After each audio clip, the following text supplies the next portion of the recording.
Tonight, a report on what caused the explosion at Priest Rapids Dam, and an officer won't be disciplined for shooting an aggressive dog. What's happening in sports, Bob? Basin High School football action and plenty of it. Here's a quick peek at our Weather Center forecast. Hi everyone, we do have some lingering showers along the Cascades, and as of now we'll continue to stay dry. I'll let you know what we can expect for the rest of the week just ahead with your extended forecast. I'm Amber Jenks, and we have all of this and much more on iFIBER 1 News. From the iFIBER 1 HD studio here in the heart of the Columbia Basin, this is iFIBER 1 News. Your #1 source for local news, sports headlines, and our very own Weather Center forecast covering the entire Columbia Basin. This is iFIBER 1 News, and it starts now.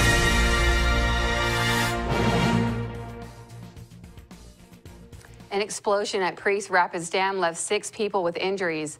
The explosion occurred on Thursday night at one of the 10 generating units inside the dam. According to PUD official Thomas Strudwick, the dam remains in stable operating condition and there are no associated public safety issues or downstream flooding impacts. An electrical equipment failure led to 6 Grant PUD employees being injured.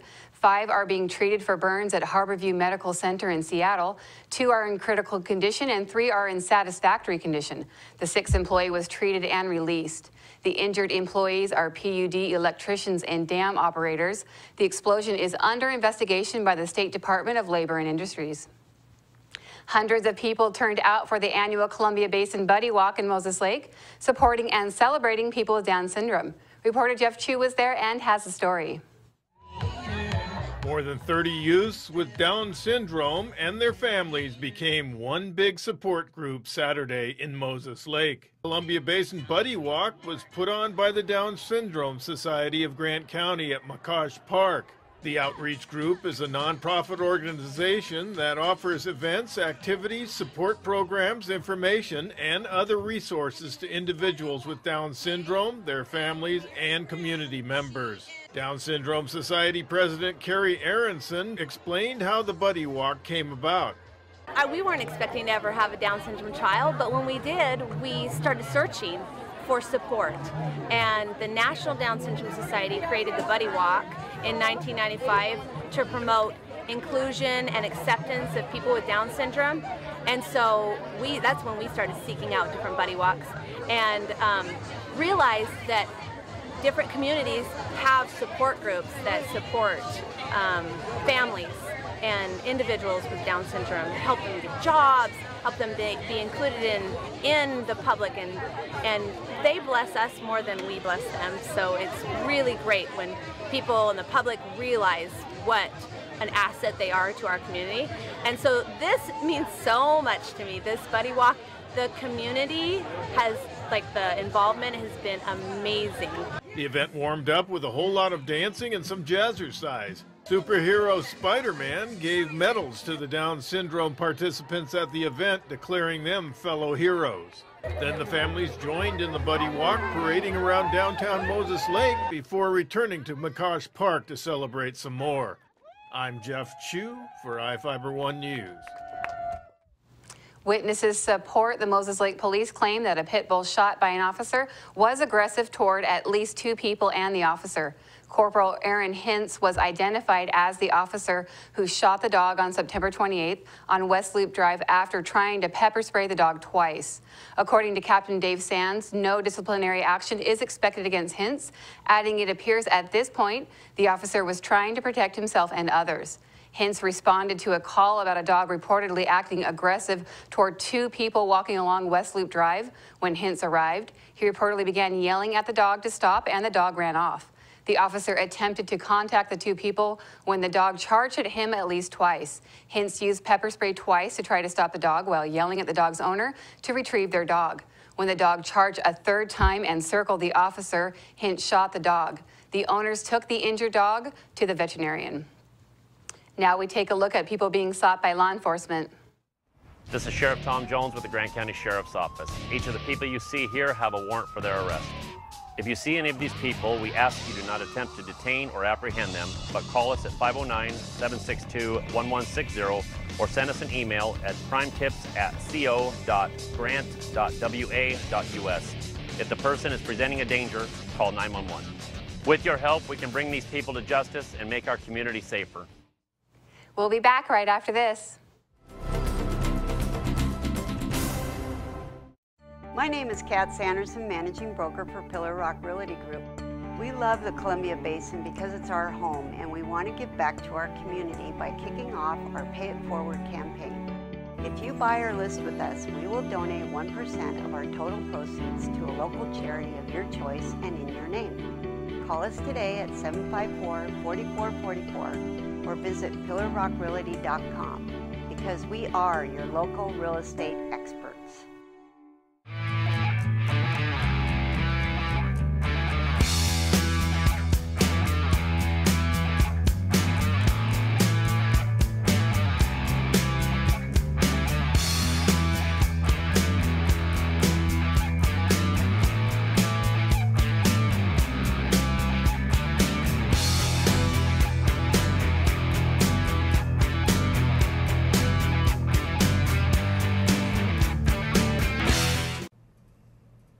Hi everyone, welcome back. I'm Cristina Sanchez with your local weather segment brought to you by Barry Motors, one great place to buy and service a car.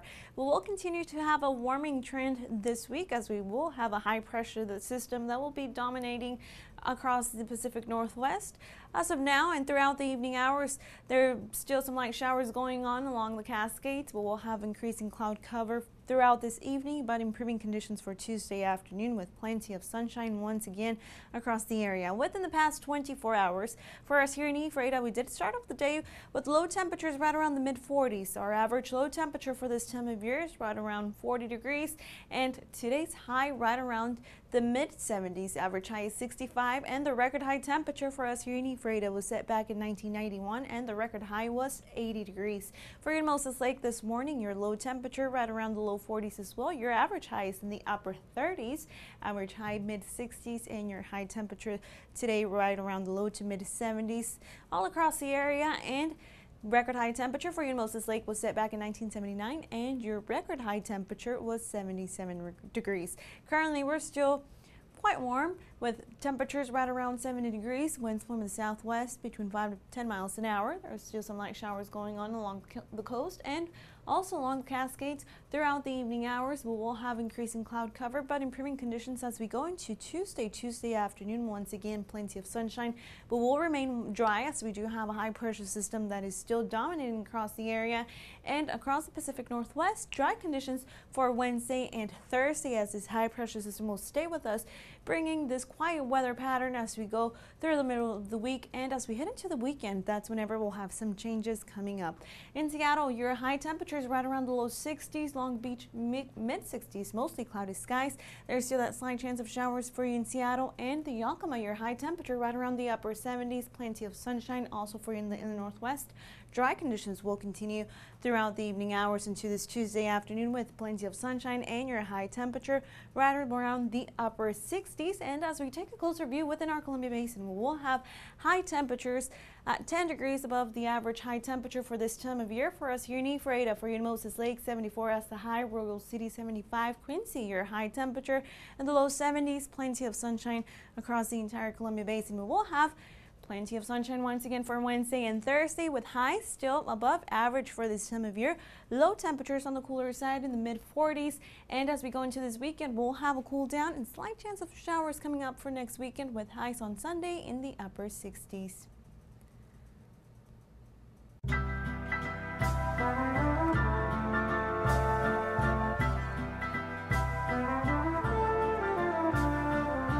Paying your Grant PUD bill with ePay is like getting free cuts in line. You pay when you want, how you want. Get free cuts in line with Grant PUD ePay.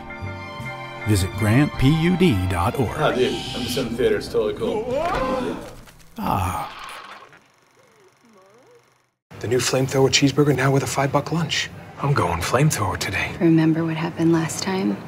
I'm going flamethrower today. Gary, do you remember what happened last time? I'm going flamethrower today. Remember what happened last time? Comes with a Sunday now. I can handle it. You know your body, Gary. Go Flamethrower. Now the DQ $5 lunch comes with the new jalapeno bacon flamethrower cheeseburger, plus fries, drink, and a sundae. This is fan food, not fast food. Quincy was looking for its first CWAC League win of the season when the team hosted East Valley at JC Field Friday night. Were the Jacks able to pull it off? Here's Sean Wells with the story. It was a dogfight of a game between Quincy and East Valley. The Jacks were looking for their first conference win after a tough road loss at Toppenish. It was a physical battle early for both teams, leading to a scoreless first quarter. The Red Devils struck first in the second quarter when quarterback Lucas Juarez found receiver Matthew Estrada for an 11-yard touchdown. Has a receiver. That's caught for a touchdown. Yeah, that looked too easy, Sean. The Jacks would drive right back down the field with a big run from Travis Harris. That would set up a 2-yard touchdown from Ulysses Ramirez, tying the game at 6-all. Murphy takes the snap, gives it to Ramirez, fights his way in for the touchdown. Yeah, good looking blocks there up front by the offensive line. That's 6 points. Quincy's defense stepped up again the third quarter, stopping East Valley on a 4th down run deep in Jack territory. The Jacks would drive right back down the field for the go-ahead score, another 2-yard touchdown run for Ulysses Ramirez, his second of the game. He powers his way in for a Jack touchdown. Yeah, balled Rubio right into the end zone. Up 13-6, the Jacks would strike again, closing out the game when Travis Harris found the end zone on a 30-yard run. Breaks through a tackle. He's looking for the end zone. A shifty move, touchdown, Jacks. What a way to put a stamp on this one, Sean. Quincy going to pick up their first win in conference play. Quincy won by a final score of 20-6. Travis Harris had 132 yards rushing with a touchdown on only 8 carries for Quincy. Jeremy Bade was the leading rusher for East Valley with 144 yards. The Jacks will look for back-to-back conference wins when they play at Granby on Friday. 551 News, Sean Wells. Moses Lake got big games from West Harrington, Draven Navarez, Jason Nunez, and Isaiah Thomas, and the Chiefs rolled past the Grizzlies on the road 31-20. Moses Lake hung a couple scores on the board in the first quarter of action and was up 17-7 at intermission. The Chiefs pushed their lead to 24-7 in the third quarter. Sunnyside struck first to open fourth quarter scoring to make a game of it. The Grizzlies then tacked on 2 more scores in the final quarter. Thomas electrified the Chiefs' sideline with a late 70-yard punt return for a score to put a stamp on the Chiefs' victory. The win puts Moses Lake at 2-0 in Big 9 conference play and into a tie for first with Davis. But Tyler Lutz toted the rock 34 times for 246 yards and 3 scores, and Ephrata knocked off Sela in Viking territory 24-17. Lutz wasn't the only Tiger in the spotlight Friday night, as the Ephrata defensive unit, that is, limited Sela to just 4 yards on the ground the entire contest. The Tigers led 10-0 at the half on the strength of a first quarter Lutz TD run and a 40-yard Jervin Espinoza field goal. Sela hung 17 second-half points on the board, sandwiched between 2 more Lutz TDs, and the Tigers held on to pull off the upset. The Soap Lake Eagles were looking to extend their 5-game win streak when Kittitas came calling on the gridiron. Soap Lake put its undefeated record on the line when Kittitas came calling Friday night. And the Eagles didn't disappoint, shutting out the Coyotes 13-0 in front of a packed home crowd. Soap Lake got on the board in the second quarter when Braden Winters hooked up with Jaden Decker on a 45-yard TD pass. The Eagles pushed their lead to 13-0 on a long fourth quarter run by Rumbim Turchik.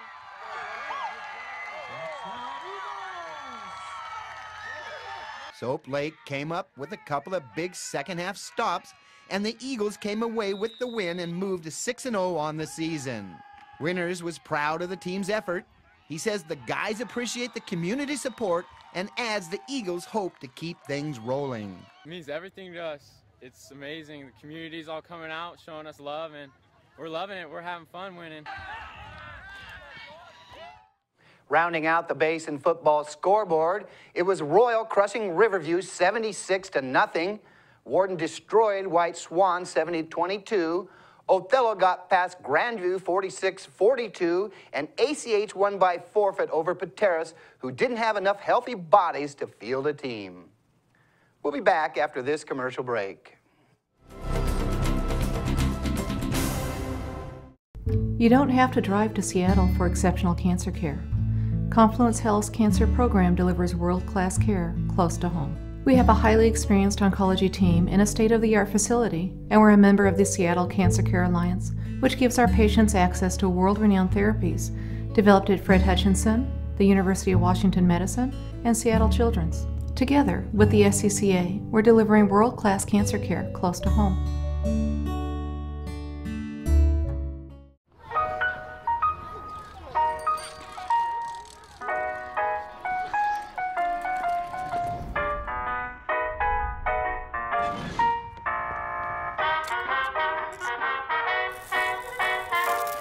The Dodge brothers' competitive spirit and engineering prowess started long before they built their first car, and will continue long after their latest, the most technologically advanced vehicle in its class.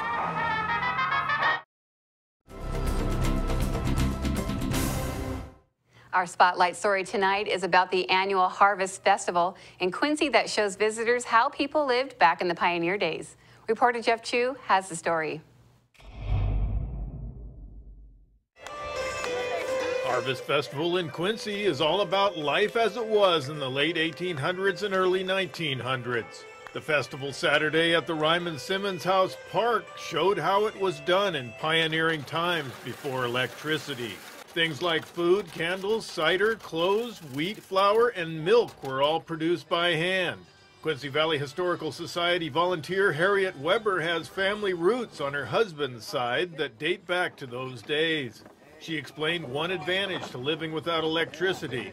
And of course, then they didn't have to worry about if the power went out. I mean, honestly, there is some connection, I believe, to today for us to not lose these skills. And, you know, it's good to know these things, not just from a historical standpoint, but just to know how to do things. And we've kind of lost that, I think, in our society. Lost the art of baking and doing all these other things. Pam Barrow, Vice President of the Quincy Valley Museum Board, said the event has grown from about 8 volunteers when it first began in 2002. Now we have 50 volunteers that love to do this. And all you have to do is say, Harvest Festival coming up. Oh, what can I do? And this is really fun for volunteers. Like Harriet and I worked together to get the volunteers this year, and working together was just a real blessing for both of us. Volunteers, many dressed in period clothes, put on demonstrations from candle making to wheat grinding and making fry bread in the Ryman Simmons summer kitchen. They showed children how to press apple cider and wash clothes with a scrub board and wringer. Weber explained the importance of learning Quincy's history.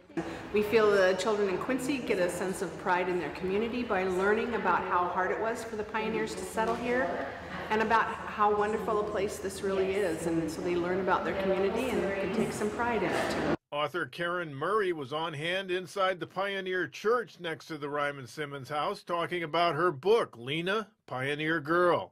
The book is about Lena Weber, a relative of Weber's husband, who was a Quincy Valley pioneer. Inside the museum, an old foot-powered sewing machine was demonstrated along with stitching for a handmade quilt. Outside, kids could take a turn at milking a cow into a bucket, the way it was done by the pioneers. Barrow shared what she likes most about the Harvest Festival. I like to see the look on the kids' faces. Absolute delight. When they get to taste things that they haven't tasted before or do things that they've never done before. And the parents are very proud, and we have a lot of grandparents that come as well, so we have full families that come and experience what the grandparents had done. And now the kids are learning too, and then the grandkids really love to find out how it was done. I'm Jeff Chu for iFIBER 1 News. We'll be right back after this. Quincy Foods, LLC, a subsidiary of Norpac Foods, is seeking motivated individuals to fill the positions of general laborer for their corn harvest season. They have full-time seasonal openings, must be 18 years old and older, willing to work swing shift. Great people to work for in a challenging food processing environment. Apply at 222 Columbia Way in Quincy between 8 and 5 p.m. Monday through Friday, or online through WorkSource. Quincy Foods is an equal opportunity employer.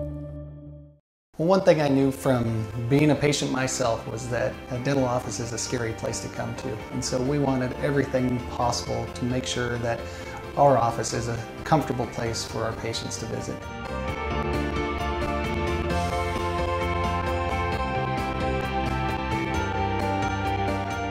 The patients that I have, my clients, have made me a part of this community, and we want to give back in every way possible.